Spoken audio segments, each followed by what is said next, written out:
Hi అండి. అందరికీ నమస్కారం. Welcome to my channel. ఈ వీడియోలో ఏపీ ప్రభుత్వ ఉద్యోగులకు మరియు పెన్షనర్లకు అక్టోబర్ 2వ తేదీన జీతాలు, పెన్షన్ల గురించి ఊహించని షాక్ అయితే తగిలింది. మరి పూర్తి వివరాలు ఏంటనేది వీడియోలో తెలుసుకుందాము. వీడియోనైతే ఎక్కడే గానీ స్కిప్ చేయకుండా ఎండ్ వరకు చూసేయనప్పుడే ఇన్ఫర్మేషన్ పూర్తిగా అర్థమవుతుంది. అలాగే వీడియో చూస్తున్న ప్రతి ఒక్కరు వీడియోకి లైక్ చేయండి ఫ్రెండ్స్. ఈ వీడియోని తోటి ఉద్యోగ, పెన్షన్ మిత్రులతో షేర్ చేయండి. కొత్తగా మన ఛానల్‌ని చూస్తున్నవారు ఇంకా ఎవరైనా సబ్స్క్రైబ్ చేసుకోకుంటే వెంటనే మన ఛానల్‌ని సబ్స్క్రైబ్ చేసుకోండి. దీని ద్వారా నేను చేసే లేటెస్ట్ వీడియోస్ అన్నీ మీ వరకు రీచ్ అవుతాయి. ఇక ఆలస్యం చేయకుండా వివరాల్లోకైతే వెళ్ళిపోదాము. ఫ్రెండ్స్ ఇక విషయానికొచ్చినట్లయితే ఆంధ్రప్రదేశ్ ప్రభుత్వ ఉద్యోగులు, పెన్షన్‌లకు సంబంధించి అక్టోబర్ నెల జీతాలు, పెన్షన్ల చెల్లింపుల ప్రక్రియలో ఊహించని జాప్యం మరియు గందరగోళం నెలకొంది.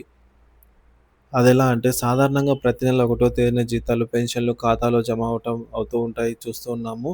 కూటమి ప్రభుత్వం వచ్చినప్పటి నుంచి కొద్దిగా జీతాల ప్రక్రియ అయితే కొద్దిగా ఫాస్ట్‌గా అయిపోతుందనే చెప్పొచ్చు గత ప్రభుత్వంతో పోలిస్తే.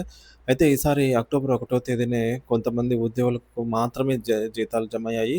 కాగా పెన్షనర్లు మరియు చాలామందికి ఉద్యోగులకు ఇంకా జీతాలు జమ కాలేదు. వారు ఎప్పుడెప్పుడు జీతాలు, పెన్షన్‌లు ముఖ్యంగా పెన్షనర్స్ అండి.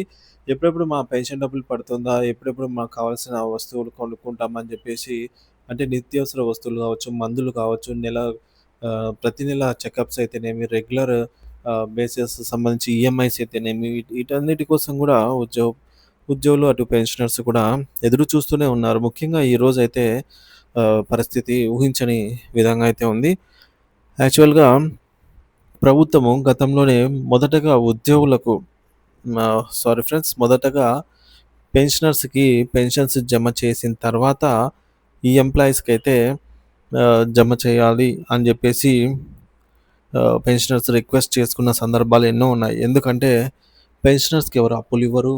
ప్లస్ పెన్షనర్స్ వారి యొక్క అవసరాలు తీర్చుకోవడానికి డబ్బులు దొరకడం కొన్నిసార్లు కష్టమే కాబట్టి, సో, వారి బాధలను ముఖ్యంగా పెన్షనర్స్ అంటేనే ఏయో కొన్ని దీర్ఘకాలిక సమస్యలు కావచ్చు, ఇలాంటివి వాటితో సతమతమవుతున్న నేపథ్యంలో వారిపై ఆర్థిక భారం అనేది వారు తట్టుకునేలా ఉండదు కాబట్టి ముఖ్యంగా మొదటగా వారికి పెన్షన్స్ అయితే జమ చేసే ఈ యొక్క ఆలోచన ప్రభుత్వం అయితే మరొకసారి ఆహ్, ఆలోచించి నిర్ణయం తీసుకోవాలి.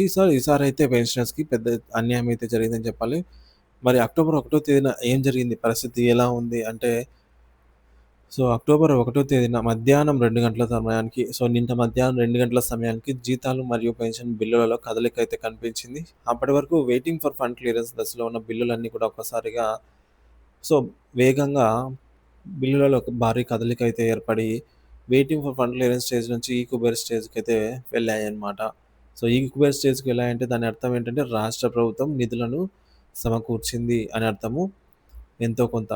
దీంతో సాయంత్రం నాటికి కొంతమంది ఉద్యోగులకు వారి యొక్క ఖాతాల్లో జీతాలు కూడా జమయ్యాయి. అయితే పెన్షన్‌ల విషయానికొస్తే కేవలం 1 లేదా 2% మందికి మాత్రమే పెన్షన్‌లు జమైనట్టు సమాచారం అండి. మెజారిటీ పెన్షనర్లకు ఎటువంటి జమలు ఇంతవరకు జరగనే లేదు అనేది వాస్తవము.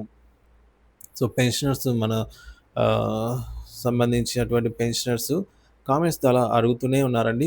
మా పలానా ట్రెజరీ పరిధిలో నిడదవోలు ట్రెజరీ పరిధిలో అసలు పెన్షన్స్ జమ కావడం లేదని, కాకినాడ, విజయవాడ ఇక్కడ అంతా గూడా రాష్ట్ర వ్యాప్తంగా ఎక్కడ గూడా పెన్షన్స్ జమ కాలేదని జెప్పేసి మెసేజ్‌లు చేస్తూ ఉన్నారనమాట. పరిస్థితి ఊహించని విధంగా మలుపు తిరిగిందనే చెప్పాలి. అక్టోబర్ 2వ తేదీ పరిస్థితి అంటే ఈ రోజున పరిస్థితి ఊహించని షాకే అండి ఈరోజు. అక్టోబర్ 2వ తేదీ గాంధీ జయంతి సందర్భంగా ఉద్యోగులు మరియు పెన్షనర్లకు ఈ యొక్క జీతాలు, పెన్షన్ల బిల్లులలో ఎటువంటి కదలిక లేదు. సాధారణంగా సెలవు దినాల్లో కూడా ఆన్‌లైన్ వ్యవస్థ అయినటువంటి ఈకుబేర్ ద్వారా బిల్లులు జమ అవుతూ ఉంటాయి. కానీ ఈరోజు ఉదయం వరకు కూడా నిన్నటి సాయంత్రం నుంచి బ్యాచ్ నెంబర్ కేటాయించబడిన బిల్లులు కూడా ఈరోజు ఉదయానికి జమ కావడం చాలా తక్కువ స్థాయిలో జమ అయ్యాయి. బ్యాచ్ నంబర్ కేటాయించిన తర్వాత యాక్చువల్‌గా 2-4 గంటల్లోనే నిధులు జమ కావాల్సి ఉండగా, చాలామందికి నిన్న నుంచి బ్యాచ్ నంబర్స్ అలాట్ అయిన వారు అలాగే ఉన్నాయి బ్యాచ్ నంబర్స్. సో, ఈ యొక్క బ్యాచ్ నంబర్ అలాట్ అయినా గూడా మార్పు లేదని మన మిత్రులు చాలామంది తెలియజేశారనమాట. ఇది ఉద్యోగులకు, పెన్షనర్లకు తీవ్ర నిరాశ కలిగించింది. ఆర్‌బీఐ ఈక్యుబర్ వ్యవస్థలో సాధారణంగా ఆటోమేటిక్‌గా పేమెంట్ గేట్‌వే అనమాట. Payment funding gateway. సో, ఫే పేమెంట్ అనేది ప్రక్రియకు ఆటంకం కలగడం అనేది అటువంటి ఈ కుబేర్‌కే ఈరోజు ఈ పరిస్థితి రావడం ఊహించని షాక్‌గా చెప్పవచ్చు. ఎటువంటి ఆటంకం లేకుండా ఎటువంటి రోజులో అయినా సరే పేమెంట్ చేసే కుబేర్ వ్యవస్థే ఈరోజు బ్యాచ్ నంబర్ అలాట్ అయిన బిల్లులను కూడా ఆపాల్సి వచ్చింది మరి. సో, ఇదే ఊహించని షాక్ గందరగోళాన్ని, ఆందోళన కలిగిస్తోందనమాట. ఇక మరి దీనికి గల కారణాలు ఏమై ఉండొచ్చు? అంచనా ప్రకారంగా ఏంటంటే, సో, ఈ జాప్యానికి ప్రధానంగా గాంధీ జయంతి సెలవు దినం ఒక కారణంగా చెప్పవచ్చు అని కొందరు అంటున్నారనమాట. అయితే ఈ కుబేర్ వ్యవస్థలో ఆన్‌లైన్ ఆధారితమైనది కాబట్టి సెలవు దీనిపై అంత ప్రభావం చూపకూడదని నిపుణులు అభిప్రాయపడుతున్నారు. దసరా పండుగ సెలవులు సమీపిస్తున్న నేపథ్యంలో కూడా ఈ జాప్యం మరింత ఆందోళన కలిగిస్తుంది. దేశవ్యాప్తంగా ఆదరణ పొందిన దసరా సమయంలో ఇలాంటి జాప్యం జరగడం అనేది అసాధారణము.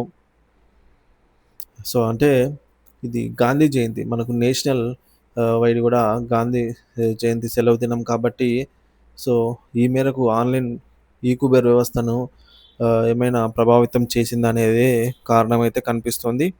ఇక తదుపరి అంచనా ఏంటి అంటే, ప్రస్తుతానికి ఎటువంటి బిల్లులలో కదలిక అయితే లేదు. అయితే అక్టోబర్ 3వ తేదీ ఉదయానికి అంటే రేపు ఉదయానికర నుంచి బిల్లులలో కదలిక వచ్చి బ్యాచ్ నంబర్ కేటాయించినటువంటి బిల్లులైన ఉదయం 9 గంటల నుంచి 10 గంటల సమయం వరకు జమయ్యే అవకాశాలు ఎక్కువగా ఉన్నాయి అని అంచనా వేస్తున్నారు. ఉద్యోగులు, పెన్షనర్లు తమ ఖాతాల్లో నిధులు ఎప్పుడు జమ అవుతాయో అని ఆసక్తిగా ఎదురుచూస్తున్నారు. ప్రభుత్వం ఈ విషయంలో ఆహ్, త్వరగా స్పందించి మిగిలిన వారికి కూడా జీతాలు, పెన్షన్లు సకాలంలో చెల్లించడానికి తగు చర్యలైతే తీసుకోవాలి అని జెప్పేసి కోరుతున్నారు. సో, మొత్తానికైతే ఈరోజు ఆశించిన స్థాయిలో కాకుండా ఊహించని స్థాయిలో జీతాలు, పెన్షన్‌లు జమ కాలేదనైతే విషయం వాస్తవం. సో, ఇది ఫ్రెండ్స్ ఇప్పటివరకున్న జీతాలు, పెన్షన్‌ల తాజా అప్డేటు. బిల్లులలో కదలికను బట్టి ఎప్పటికప్పుడు తాజా సమాచారాన్ని మన ఛానల్ ద్వారా అందిస్తూనే ఉంటాను. సో, అటువంటి సమాచారం కోసం మన ఛానల్ తప్పకుండా సబ్స్క్రైబ్ చేసుకోకుంటే వెంటనే సబ్స్క్రైబ్ చేసుకొని అప్డేట్స్ అయితే ఫాలో అవుతూ ఉండండి. Thank you for watching this video.